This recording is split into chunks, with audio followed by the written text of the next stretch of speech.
किसी ने क्या खूब कहा है, कल ना हम होंगे ना गिला होगा, बस सिमटी हुई यादों का सिलसिला होगा। आज जो मिला है उसे हंस कर बिता दे, जाने कल जिंदगी का क्या फैसला होगा। और हमारा ये आज हम पर हमारे पूर्वजों का आशीर्वाद और हमारी आने वाली पीढ़ी का उधार है। नमस्कार, मैं प्रियंका गौतम स्वागत करती हूँ आप सभी का आज के खास कार्यक्रम हरित ऊर्जा एक विकल्प पर चर्चा में। दर्शकों, वर्तमान में हमारे जीवन जीने की शैली और विद्युत पर हमारी निर्भरता हमें ये सोचने के लिए मजबूर कर देती है कि जिस तरह से हम इन स्रोतों का इस्तेमाल करते जा रहे हैं वो धीरे धीरे समाप्त होते जा रहे हैं। आपको, हमें, हम सभी को ज़रूरत है एक विकल्प की। क्या वो विकल्प हरित ऊर्जा हो सकता है? इसी पर चर्चा करेंगे हमारे आज के खास मेहमान अपूर्व देवगन जी से। अपूर्व जी, आपका बहुत बहुत स्वागत है। धन्यवाद। अपूर्व जी वर्तमान में Himachal Pradesh state pollution control board में मेंबर सेक्रेटरी के पद पर अपनी सेवाएं दे रहे हैं। दर्शकों, इस बार का जो केंद्रीय बजट है वो सप्तऋषि की अवधारणा पर पेश किया गया है और प्रधानमंत्री ने भी ग्रीन ग्रोथ का जिक्र इस दौरान किया है और 5 बिंदुओं पर उन्होंने फोकस किया है। ग्रीन एनर्जी और green fuel, mobility, green building और ग्रीन फार्मिंग। पहला सवाल यही, हरित ऊर्जा क्या है और क्यों महत्वपूर्ण है और कितने तरह की है? हरित ऊर्जा हम उसको कह सकते हैं, उस प्रकार की ऊर्जा को कह सकते हैं जो एनवायरनमेंट फ्रेंडली है और ये आम तौर पे रिन्यूएबल एनर्जी को बोला जाता है, क्योंकि रिन्यूएबल एनर्जी जो भी विभिन्न प्रकार की हैं ये सारी पर्यावरण के लिए फ्रेंडली हैं और इससे पर्यावरण को नुकसान नहीं होता, जो कि अन्य विभिन्न ऊर्जाओं से होता है। हरित ऊर्जा की जब हम बात करते हैं तो कितनी तरह की ये हरित ऊर्जा रहती है? जैसे सौर ऊर्जा है, इसके बारे में हमारे दर्शकों को बताएं।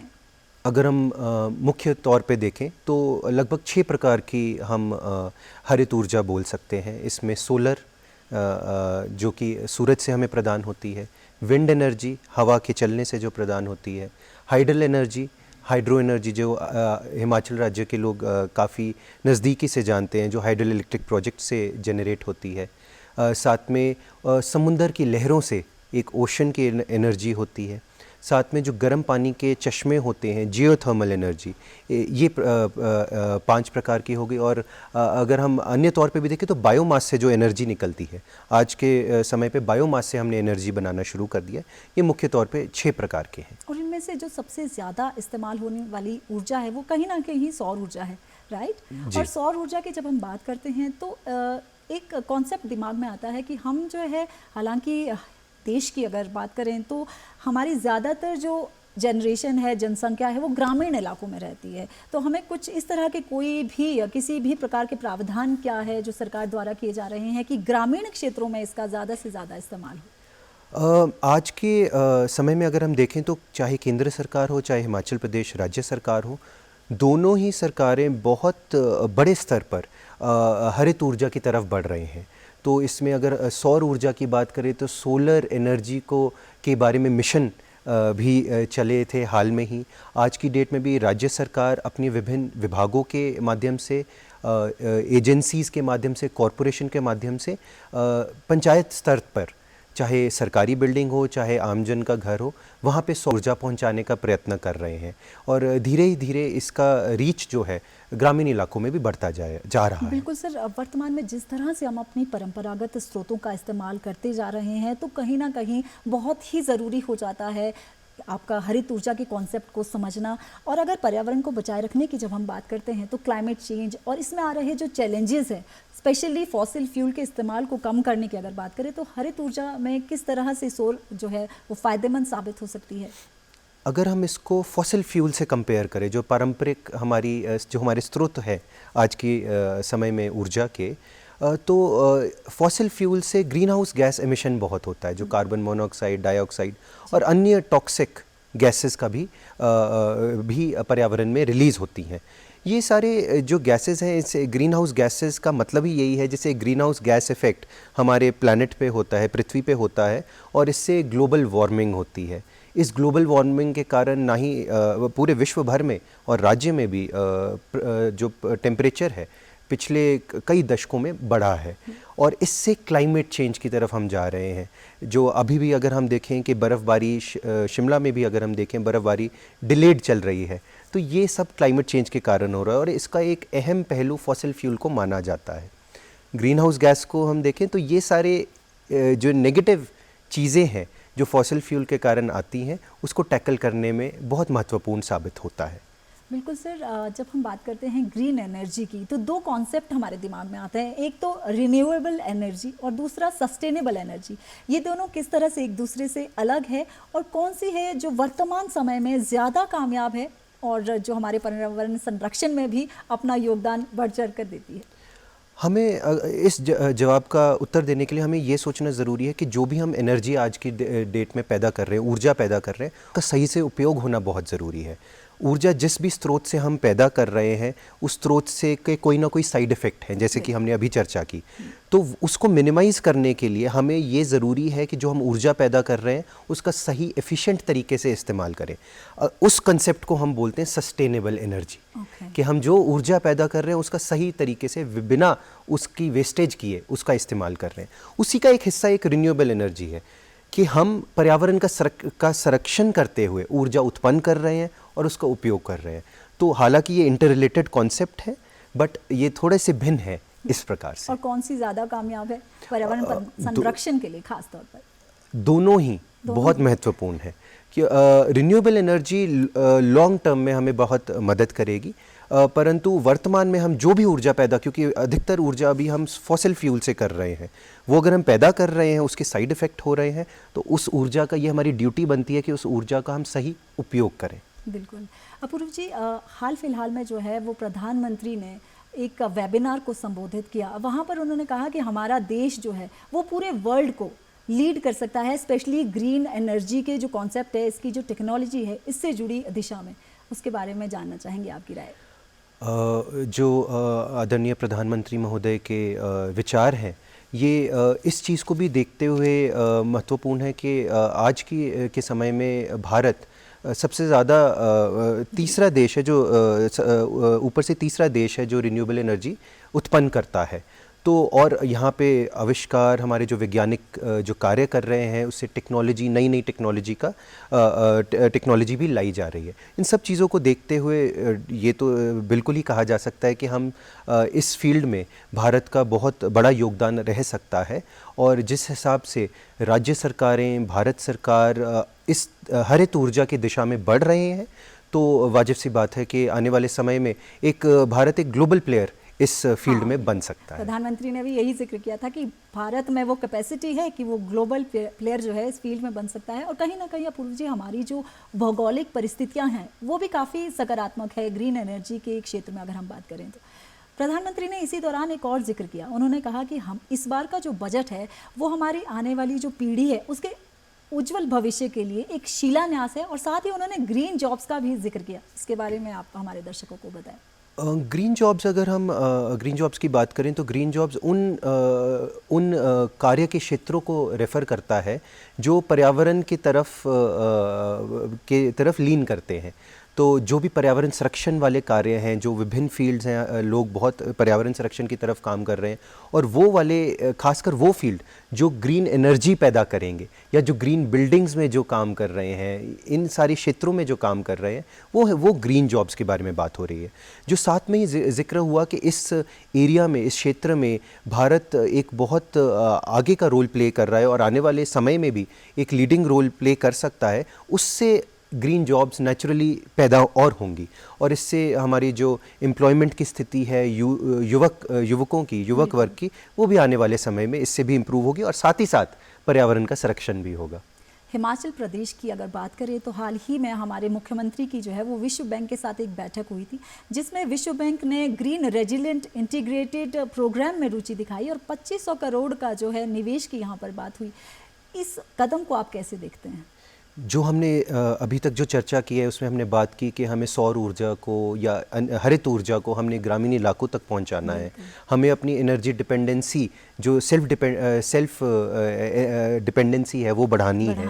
और इन सारे क्षेत्रों की तरफ जो राज्य सरकार का MOU वर्ल्ड बैंक से हुआ है उनसे सहयोग लेते हुए इन्हीं दिशाओं में काम करने की बात हो रही है। चाहे ये सौर ऊर्जा हो, चाहे विंड एनर्जी हो, चाहे एनर्जी एफिशिएंसी की हम बात करें, हाइडल प्रोजेक्ट्स की बात करें, तो इस MOU के साथ सरकार के विभिन्न विभाग, कॉरपोरेशन इस दिशा में बढ़ने लग गए हैं और ताकि हरित ऊर्जा और एक इस प्रदेश को हरित प्रदेश हम बना सकें। बिल्कुल, और मुख्यमंत्री ने कहा भी है कि उनका सपना है कि 2025 में जो है वो राज्य जो है देश का पहला हरित राज्य बन जाए। हिमाचल प्रदेश की जब हम बात करते हैं तो एक बड़ा हिस्सा जो है वो औद्योगिक क्षेत्र है हमारा, तो वहाँ पर सबसे ज़्यादा मात्रा में पोल्यूशन जो है वो उत्सर्जित होता है। इसके लिए सरकार द्वारा, आपके विभाग द्वारा क्या कुछ जो है वो तैयारियाँ की जा रही है और किस तरह के प्रावधान है? अगर हम इंडस्ट्रियल पोल्यूशन और एनवायरनमेंट को हरित ऊर्जा से इसको जोड़ें तो जो हाल ही में पिछले वर्ष राज्य सरकार द्वारा एक स्टेट फ्यूल पॉलिसी भी नोटिफाई की गई है जो कि जल्द ही लागू हो जाएगी। इसमें जो ज़्यादा पोल्यूशन नहीं करते हैं फ्यूल, ज़्यादा पोल्यूशन करने वाले फ्यूल्स को एक तो बैन कर दिया गया है। तो ये एक खास कदम है जो राज्य सरकार, हिमाचल प्रदेश राज्य सरकार द्वारा उठाया गया है। साथ में ही उन फ्यूल्स का उपयोग रेगुलेट किया जा रहा है जिससे toxic gases, sulphur dioxide, nitrogen oxide, ये सारे गैसेस, कार्बन डाइऑक्साइड वो ज़्यादा प्रोड्यूस होते हैं। तो इस तरीके से ये जो राज्य प्रदूषण नियंत्रण बोर्ड इसको रेगुलेट करेगा इस फ्यूल पॉलिसी के तहत, तो हमारा ये मानना है कि आने वाले समय में हम फ्यूल्स के ग्रीन फ्यूल की तरफ हम शिफ्ट भी हो सकते हैं जिसमें गैस बेस्ड इकोनॉमी की तरफ और हमारी जो रिन्यूएबल एनर्जी है उसका ज़्यादा उपयोग इंडस्ट्रियल एरिया में राज्य सरकार करना चाहेगी। भारत सरकार की अगर बात करें तो भारत सरकार का इस ग्रीन एनर्जी के क्षेत्र में जो है, अगर ग्रीन एनर्जी ट्रांजिशन करना चाहें तो क्या क्या स्तंभ या क्या क्या जो है निर्णय इस ओर लिए जाने चाहिए? अगर हमें इस प्लेटफॉर्म पे आगे बढ़ना है तो हमारे जो मुख्य स्तंभ यही रहेंगे। पहला तो हमें फॉसिल फ्यूल पे डिपेंडेंसी कम करनी है और इसका एक नेचुरल कॉरोलरी ये है कि हमें रिन्यूएबल सोर्सेज ऑफ एनर्जी को ज़्यादा अपनाना है। तो ये हमारे मुख्य स्तंभ रहेंगे। और साथ ही में अगर हम इसको लिंक करें ग्रीन जॉब्स के साथ तो हम जितना हम रिन्यूएबल सोर्सेज ऑफ एनर्जी और हरित ऊर्जा की तरफ जाएंगे उतना हम बाकी चीज़ों पे भी एनवायरनमेंट सस्टेनेबिलिटी की तरफ भी हम फोकस कर पाएंगे। बिल्कुल। अपूर्व जी, अगर बात करें ऑटोमोबाइल सेक्टर की तो ये एक ऐसा क्षेत्र है या एक ऐसी इंडस्ट्री है इनफैक्ट जो बहुत ज़्यादा मात्रा में कार्बन उत्सर्जित करती है, और ये जो क्षेत्र है वो कितना तैयार है ग्रीन एनर्जी में शिफ्ट होने के लिए? वर्तमान में भारत सरकार द्वारा और हिमाचल प्रदेश राज्य सरकार द्वारा एक लीडिंग रोल इस दिशा में लिया गया है। भारत सरकार ये चाह रही है कि 2030 तक 30% व्हीकल इलेक्ट्रिक व्हीकल में कन्वर्ट हो जाए। साथ ही में राज्य सरकार द्वारा भी व्हीकल पॉलिसी लॉन्च की गई और आने वाले समय में भी हम इसमें कुछ बेहतर पॉलिसी हम एक्सपेक्ट कर सकते हैं कि आने वाले समय में आएगी। और यही पॉलिसीज़ हैं जो हमारे ट्रांसपोर्ट सेक्टर को, ऑटोमोबाइल सेक्टर को सपोर्ट करेंगी कि वो हरित ऊर्जा की तरफ जाएं। तो ये हम आज की डेट में हमारे पास विभिन्न ऑटोमोबाइल सेक्टर में विभिन्न मॉडल्स जो हमारे मेक इन इंडिया मॉडल्स हैं, जो भी कंपनीज भारत में मौजूद हैं वो आने लग गई हैं। उनका उपयोग आम नागरिकों द्वारा भी अडॉप्शन किया जा रहा है, सरकारों द्वारा, विभागों द्वारा भी अडॉप्शन किया जा रहा है। तो हालांकि अभी वर्तमान में हमारे पास कह सकते हैं लिमिटेड टेक्नोलॉजी और ऑप्शंस अवेलेबल हैं, बट ये तेज़ी से आविष्कारों के साथ बढ़ते जा रहे हैं। तो मुझे ये पूर्ण विश्वास है कि आने वाले समय में इनका उपयोग नागरिकों द्वारा, सरकारों द्वारा, विभिन्न ऑर्गेनाइजेशंस द्वारा अधिक से अधिक किया जाएगा। अपूर्व जी, प्रदेश में बिल्कुल आपने कहा कि ई वाहन चलाए जा रहे हैं, हालांकि अभी बसेस तक ही ये लिमिटेड, क्योंकि इक्का दुक्का वाहन ही प्राइवेट व्हीकल की, अगर ई व्हीकल की हम बात करें तो इक्का दुक्का वाहन ही दिखते हैं। क्या आपको लगता है कि कीमत एक बड़ा पहलू है कि ई व्हीकल में अभी, हालांकि ई चार्जिंग स्टेशन भी अभी कम है और बन ही रहे हैं, लेकिन हमारे जो पड़ोसी राज्य है वहाँ पर जो है वो सब्सिडी का प्रावधान जो है ई व्हीकल्स में किया गया है। क्या आपको लगता है कि कीमत एक वजह है? जो चैलेंजेस हैं ऑटोमोबाइल सेक्टर को ई व्हीकल अडॉप्ट करने में, वो आपने सही बोला, एक तो यही है कि कीमत इन गाड़ियों की ज़्यादा है। साथ में चार्जिंग स्टेशंस का नेटवर्क अभी इतना नहीं है। कुछ राज्यों ने ये पॉलिसी अडॉप्ट की है कि सब्सिडी देने वाली, परंतु मेरा ये भी मानना है कि आने वाले समय में इन व्हीकल्स का जो कॉस्ट है वो भी नीचे आएगा। विभिन्न स्टेट्स द्वारा भी ये पॉलिसी, सब्सिडी वाली पॉलिसी अधिक से अधिक की जा रही है। और आप ये अच्छी तरह जानते हैं कि राज्य सरकार, हिमाचल प्रदेश राज्य सरकार चार्जिंग स्टेशंस के नेटवर्क पे बड़ा फोकस कर रही है इस समय पे, ताकि आम जन ज़्यादा से ज़्यादा इस दिशा में बढ़े, तो वो हम इसका नतीजा जल्द देख पाएंगे। बिल्कुल अपूर्व जी, अगर इस तरह का कोई प्रावधान सब्सिडी से रिलेटेड हो जाता है तो ये वही वाली बात हो जाएगी, एक पंथ और दो काज, क्योंकि एक तो लोगों की जो जेब है उस पर बोझ नहीं पड़ेगा और दूसरा हम लोग जो है वो पर्यावरण को संरक्षित करने में अपना योगदान भी सुनिश्चित कर लेंगे। अगर बात करें इंडस्ट्रीज़ में, होटल इंडस्ट्री, तो हाल फिलहाल में एक नया कॉन्सेप्ट जो है वो प्रचलन में आया है, सस्टेनेबल इको फ्रेंडली होटल्स। इसके बारे में आपकी राय जानना चाहेंगे। आपके विभाग द्वारा क्या कुछ तैयारियां इस ओर की जा रही है? देखिए, ये जो एक सस्टेनेबल बिल्डिंग्स वाला कंसेप्ट है, इको फ्रेंडली बिल्डिंग्स वाला कंसेप्ट है, ये कुछ समय हो गया इसको अडॉप्ट किए हुए, परंतु इसमें इसके जो मुख्य पहलू हैं वो यही है कि जो भी बिल्डिंग बन रही है वो एक एनवायरनमेंट फ्रेंडली बिल्डिंग है। और एनवायरनमेंट फ्रेंडली बिल्डिंग तभी हो सकती है जैसे जब उसमें रिसोर्स मैनेजमेंट, चाहे ऊर्जा है, चाहे पानी है, और चाहे जो वेस्ट जनरेट हो रहा है और उसका जो मैनेजमेंट है वो एक एनवायरनमेंट फ्रेंडली तरीके से किया जा सके। और लॉन्ग टर्म में वो जो बिल्डिंग की जब तक ज़िंदगी है तब तक वो बिल्डिंग एक रिसोर्स के एफिशिएंट यूटिलाइजेशन के तहत यूज़ होगी। इसी दिशा में हिमाचल प्रदेश स्टेट बोर्ड द्वारा हिमगृह एक प्रोग्राम है जो लॉन्च किया गया है। इसमें हम होटल्स को रेट करते हैं, उनके कितने एनवायरनमेंट फ्रेंडली मेजर्स उन द्वारा लिया गया है, जिसमें एक हरित ऊर्जा एक मुख्य पहलू है कि वो ऊर्जा, नेचुरल लाइटिंग कितनी कर रहे हैं, एनर्जी एफिशिएंट लाइटिंग कितनी कर रहे हैं, एनर्जी एफिशिएंट लैंप्स कितने यूज़ कर रहे हैं। इस प्रकार के उसमें पहलू हैं जिसमें हम होटल्स को फिर ग्रीन स्टार रेटिंग देते हैं, और ताकि टूरिस्ट उस होटल में जाए जिसकी ग्रीन स्टार रेटिंग 5 है। अपूर्व जी, ग्रीन एनर्जी आर्थिक रूप से अगर बात करें तो कितनी व्यवहारिक है? ग्रीन एनर्जी, अगर हम कई बार सोचते हैं कि ये एक बहुत महंगा ट्रांजिशन होगा, exactly. और आपने एक ई व्हीकल का भी एग्जांपल दिया, परंतु इसके जो ओवरऑल इम्पैक्ट की अगर हम बात करें वायु गुणवत्ता पे, और वायु गुणवत्ता से हमारी हेल्थ इम्पैक्ट होती है। अगर हम हरित ऊर्जा की तरफ जाके वायु गुणवत्ता ही ठीक कर लेते हैं एक उदाहरण के तौर पर, तो हम लाखों डेथ्स जो पुअर एयर क्वालिटी के कारण होती हैं उसको प्रिवेंट कर सकते हैं। और ये तो सिर्फ हम डेथ्स की बात कर रहे हैं, लेकिन अगर हेल्थ केयर की बात करें, जो खर्चा हम हेल्थ केयर पे कर रहे हैं, जो वायु गुणवत्ता की कारण जो लोगों को दिक्कतें आती हैं, तो अगर हमारा वो सारा खर्चा बच सकता है। ये बस हम एक सही जगह अगर हम अपनी इन्वेस्टमेंट करें तो अन्य जो खर्चे हैं सरकार के और लोगों के वो हमारे बचेंगे, और साथ में एक ओवरऑल एनवायरनमेंट, सस्टेनेबल एनवायरनमेंट वाला इम्पैक्ट होगा, जिससे कि आगे सस्टेनेबल रहेगा प्लैनेट। बिल्कुल। और अपूर्व जी, अगर हमें हरित ऊर्जा के क्षेत्र में आगे बढ़ना है तो जागरूकता बहुत ज़्यादा ज़रूरी है, और दर्शकों, जागरूक होने के लिए शिक्षित होना बेहद ज़रूरी है। अगर आप शिक्षित हैं तभी आप जागरूक हैं, और अगर आप जागरूक हैं तभी आप जीवन में सफल हो सकते हैं। तो जागरूकता के लिए क्या कुछ कदम इस ओर उठाए जा रहे हैं? देखिए, जो पर्यावरण संरक्षण, हरित ऊर्जा का उपयोग, ये ऐसे क्षेत्र हैं जिससे कोई भी परे नहीं है। कोई भी आप सरकारी विभाग ले लें, हर एक के रोल में कुछ ना कुछ आता ही है जो पर्यावरण संरक्षण के बारे में। आप सिंपल सा एक उदाहरण ले लीजिए, कोई भी विभाग है, उसको अपनी बिल्डिंग्स को ग्रीन बिल्डिंग की तरफ, हरित ऊर्जा की तरफ ले जाना चाहिए। तो एक ये छोटा सा रोल है, और अन्य भी इनकी सबकी जिम्मेदारियां कुछ ना कुछ पर्यावरण संरक्षण के बारे में होती हैं, और जिसका एक हरित ऊर्जा एक अहम पहलू है। तो इस तरफ सभी विभाग इस तरफ काम कर रहे हैं। पोल्यूशन कंट्रोल बोर्ड का भी एक अहम ड्यूटी रहता है कि मास अवेयरनेस करें।